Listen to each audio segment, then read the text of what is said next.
thank you so much for making time for speaking with me, and more importantly, thank you so much for being part of what I like to call the Summer Sizzler. This is the biggest party that we're going to have. Of course, we're talking about Chevy Music Presents Indie Fridays at Young Dundas Square. It's going to be all about the DJs, and you're going to be spinning down there. How does it feel to be part of something I like to call the Summer Spectacular? It's always my pleasure to, share my music with different type of crowd and audience. And I think it's going to be like really beautiful day, so I'm really excited. Yeah, and you know what? Shows like this, the place I know is going to be packed. When did you and how did you start DJing? What was the interest in that for you? So I basically, music always has been like a thing for me. I've like grown up, I've learned how to play classical music, and I was actually like making music before I started DJing. And and like DJ was just like a part of like another way to express myself as a musician. And I was always like a big fan of like collecting different type of music. So yeah. I'm just curious, when you started DJing, how did you start with it? Did you go with turntables? Did you use other equipment? How did you go about learning this? Because people don't realize how sophisticated being a DJ can be, and understanding the beats and, knowing what music to bring in and understanding the crowd. It's technical, it's psychological, but at the same time, some people start different ways. Right. I think so I actually started, when I started DJing, I used a Tractor, which is like a software. So I used like a computer.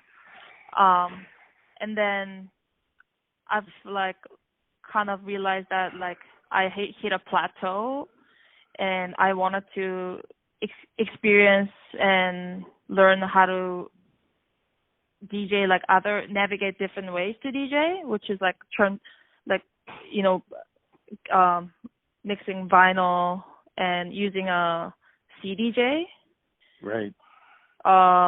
So yeah, it's been like a journey. So now mostly I play with a CDJ or vinyl.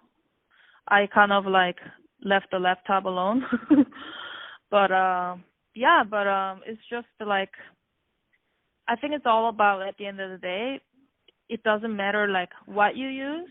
It's like the sort of the storyline you're trying to convey the audience, and like the mood or the vibes that you want to create for the audience. And let's get into that. How do you know how to anticipate what the storyline is going to be and what the mood is going to be? Because, wherever you go, audiences are different. Whatever country you go, the audience is different. Whatever nationality, it's different. It's always different. So how do you go about that to know that you're going to get the crowd jumping? I just really try to do my thing. Like, it's really like, what am I into that week, that month, right? Mm-hmm. If I am not into it, then I can't like convey audience to be into it. So for me, before I think about the audience, I think about like, what am I into this week? What beats excite me? Like, what's the new track that I downloaded or that I got from PR company, or my friends were raving about, or I heard it at a different party, or like something that when I go out, when I hear stuff that like what excited me, what like a certain track that I wanted to download because I heard it and it had an impact on me. So mostly like when I prepare for my playlist, that's what I focus on, is like focus on my relationship, my experience with the music, and then trying to convey that to an audience, if that makes sense. Absolutely makes sense. I come from a family of DJs, so I absolutely understand too. Mm-hmm. Where are some of the places that you've performed at, the places that you really felt were special and that you really made an impact? Oh, interesting question. I feel like I'm such a like living like moment to moment. Like I can't remember anything right now. I played a lot of different places. Let's see, some recent. Let's say that when I went to performed in Berlin recently in Wow. February. It was very interesting experience because it's very different from like a Toronto night culture where there's a lot of like sort of in and outs of people, and then I was performing for 3 hours, which is very rare in Toronto. And then I saw like the people kind of the shift of the crowd like changing, and then like a different groups will come in and then they'll react to my music. Just sort of actually also Montreal I played 2 weeks ago, and people in Montreal were like very receptive and open-minded. Incredible. Yeah, I think that was the one memorable one I can remember. Incredible. Are you creating your own beats now too? Because you said you have a musical background, are you creating music right now too? Are there mixes or singles that we can get also?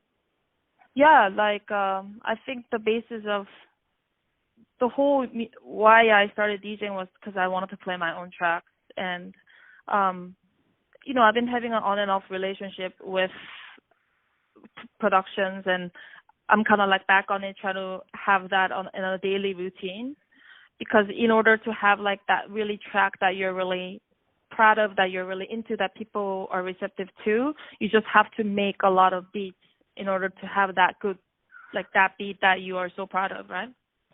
So I'm currently working on an EP to be released on a UK label.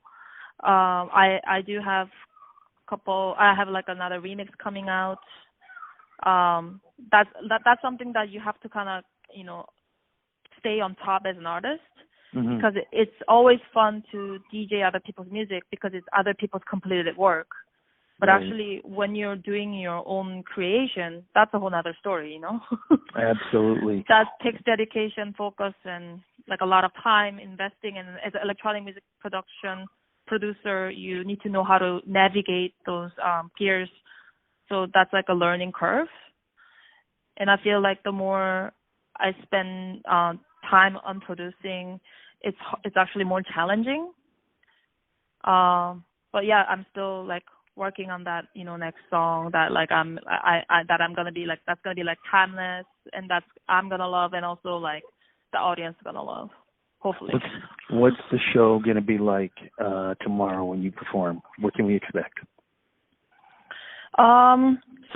So usually like when I travel to places, I like to go to like the local record store and pick up a lot of records, and there's definitely a couple of records that I'm really excited about that I picked up 2 weeks ago when I went to Montreal. So I think I'm gonna play those like, you know, like that excitement that I'm excited about currently. So I call them like sort of emotional banger. I love that, emotional bangers. I love that. Yeah, because it's like it has like the banger element, but I like that's also very like speaks to your soul. That's like has like a soulful element, nice deep chords or chord progression, or like a really funky bass line. That's always like when I DJ, that's like a basis of how I choose the songs. So it's gonna be like, you know, kind of funky, like kind of like moody.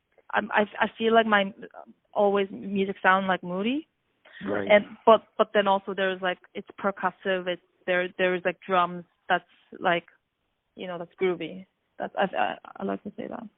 I'm looking forward to that. If folks want to get in touch with you with whatever you're doing, wherever you're traveling, social media is the place to go. Where do we go to follow you? Koreatown Acid. Fantastic. Looking forward to tomorrow. I get to introduce you before you start, so I'm looking forward to that. I'm just looking forward to this. This is going to be the greatest dance party ever. Thank you so much for doing the interview with me, and I will see you at Chevy Music.